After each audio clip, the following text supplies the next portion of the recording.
Welcome to the place where we learn about and learn from the leaders in our field who are powering human creativity.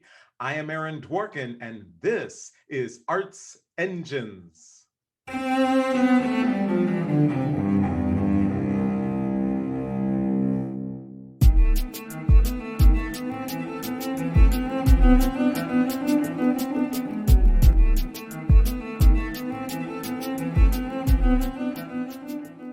Thanks again for joining me here on Arts Engines. Today's guest is Pedro de Jesus, who serves as Manager of Data Research and DEI Initiatives at the Ravinia Festival. Pedro, welcome to the show.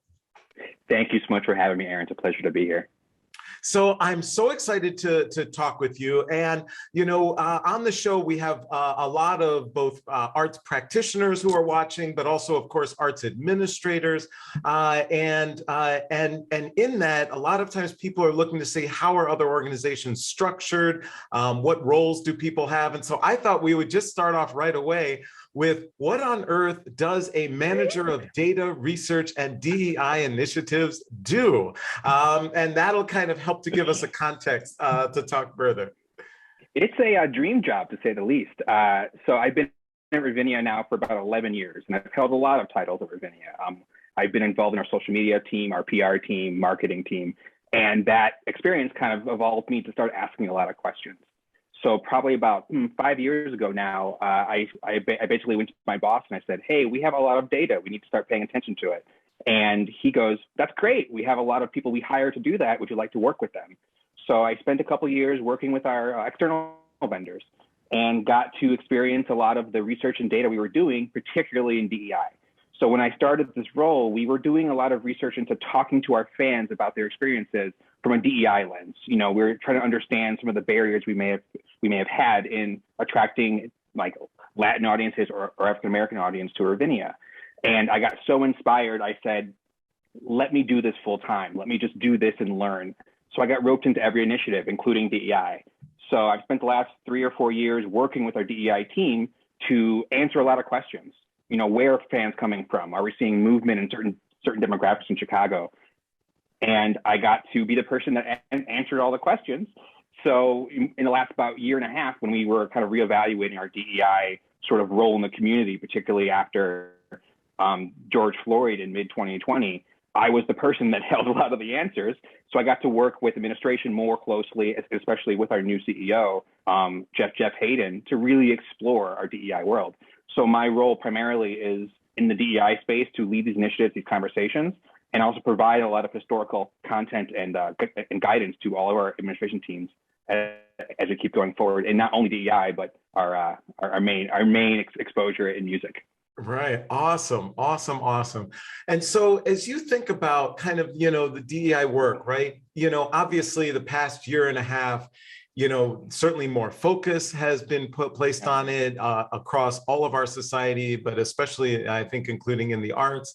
And as you kind of look at it, how do you view kind of this last year and a half as you think about your work and in comparison to kind of, overall in terms of how we should do this work? Do you think the last year and a half has informed us in a particular way that you utilize?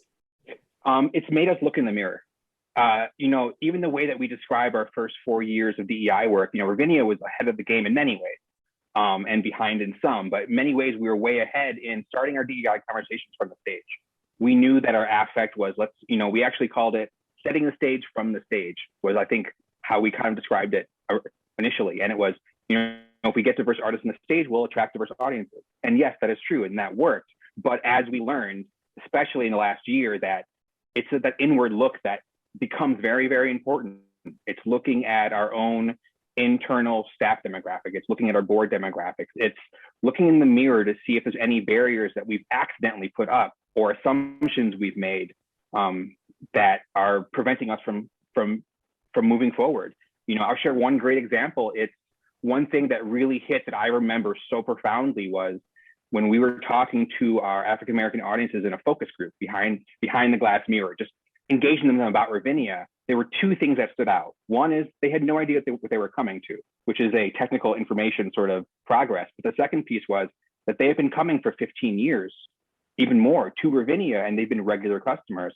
But we didn't really see them all coming to a singular show until we focused on the stage and the audience and getting big hits like Diana Ross and John Legend. And they said, yeah, we've been coming since 2008 because you have amazing programming, but it's not until we see them in mass that we start to recognize, oh, this audience is coming, and we just assume they were new audiences.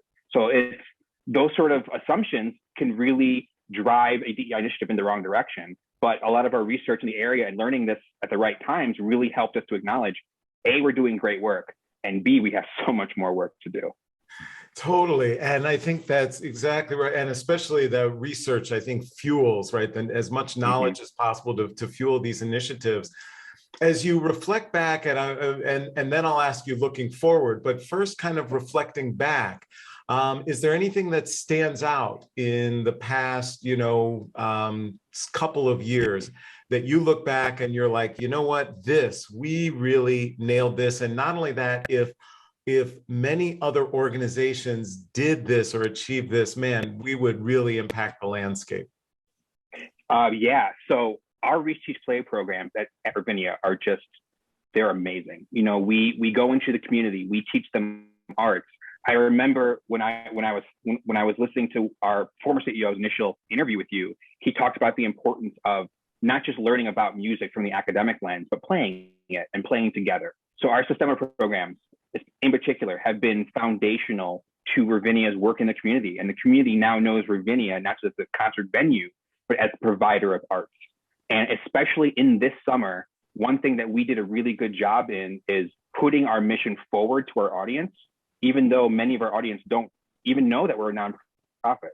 And that was one just fascinating piece. We opened our music box. We've been talking this for a couple of years, but Ravinia opened a wonderful new space at our venue. It opened in August of this year. And it is a Ravinia music box, and it has a multimedia presentation brought to us by BRC.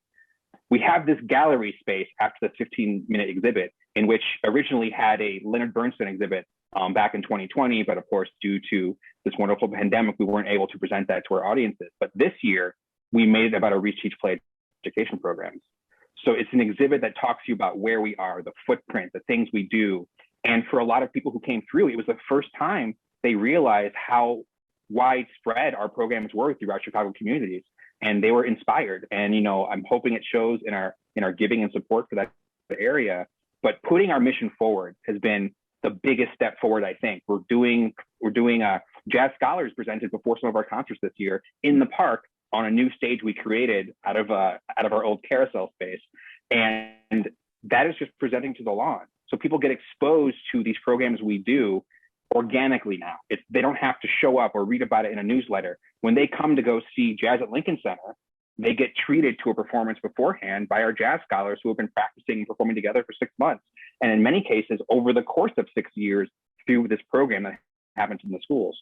So exposing our audiences to what we do, even if they're not expecting it, I think has been that sort of accidental magic we created this year.